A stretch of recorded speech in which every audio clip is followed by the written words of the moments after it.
The moon hung low in the sky, casting an eerie glow over the desolate landscape. I stood at the edge of the old forest, a shiver running down my spine as the cold night air wrapped around me.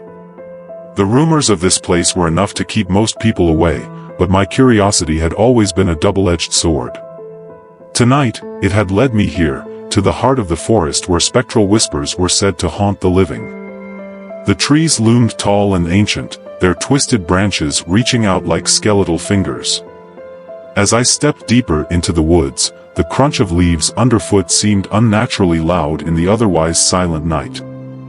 I carried a lantern, its flickering light casting long, distorted shadows that danced on the forest floor. Every rustle of leaves or snap of a twig sent my heart racing, but I pressed on, driven by an inexplicable urge to uncover the truth. It wasn't long before I reached the clearing. In the center stood a weathered stone circle, its origins lost to time. The air here was thick with an oppressive stillness, and the temperature seemed to drop even further. I could feel eyes on me, though I was alone. Taking a deep breath, I approached the stones, the hairs on the back of my neck standing on end. Suddenly, silence was broken by a soft, almost imperceptible whisper. It was a sound that seemed to come from everywhere and nowhere at once. My blood ran cold as I realized the voice was speaking my name. "James," it hissed, each syllable drawn out in a sibilant caress.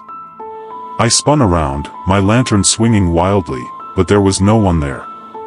Panic began to set in, but I forced myself to stay calm. "Who's there?" I called out, my voice trembling. The whispering grew louder, more insistent. It was a chorus now, a cacophony of voices overlapping and merging, filling my mind with a torrent of unintelligible words. I clamped my hands over my ears, but the voices only grew louder, as if they were inside my head. I dropped to my knees, my lantern rolling away and extinguishing, plunging me into darkness. The whispers became screams, and I felt a cold, clammy hand brush against my cheek. I jerked away, but there was nothing there. The hand returned, this time gripping my shoulder with an icy, vice-like grip. I gasped in pain, feeling the cold seep into my bones. "Leave this place," the voices commanded, their tone shifting from eerie to menacing. "You are not welcome here." I struggled to my feet, my breath coming in ragged gasps. The whispers swirled around me, a tempest of spectral voices that seemed to pull at my very soul. Desperation took hold, and I stumbled backward, breaking free of the icy grip. I turned and ran, my heart pounding in my chest. The whispers followed, their taunting voices echoing through the trees. "You cannot escape us, James," they called, their laughter chilling me to the core. I burst out of the forest, my lungs burning and my legs trembling. The whispers faded, but their presence lingered, a haunting reminder of the horrors I had witnessed.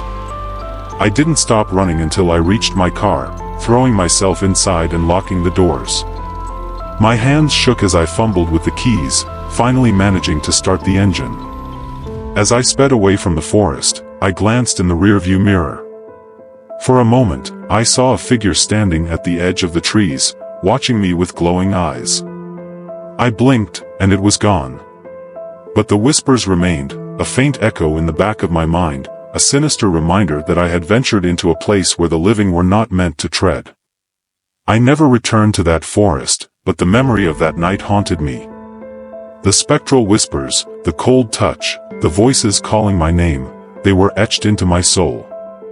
Even now, in the dead of night, I sometimes hear them, a chilling reminder that some places are best left undisturbed.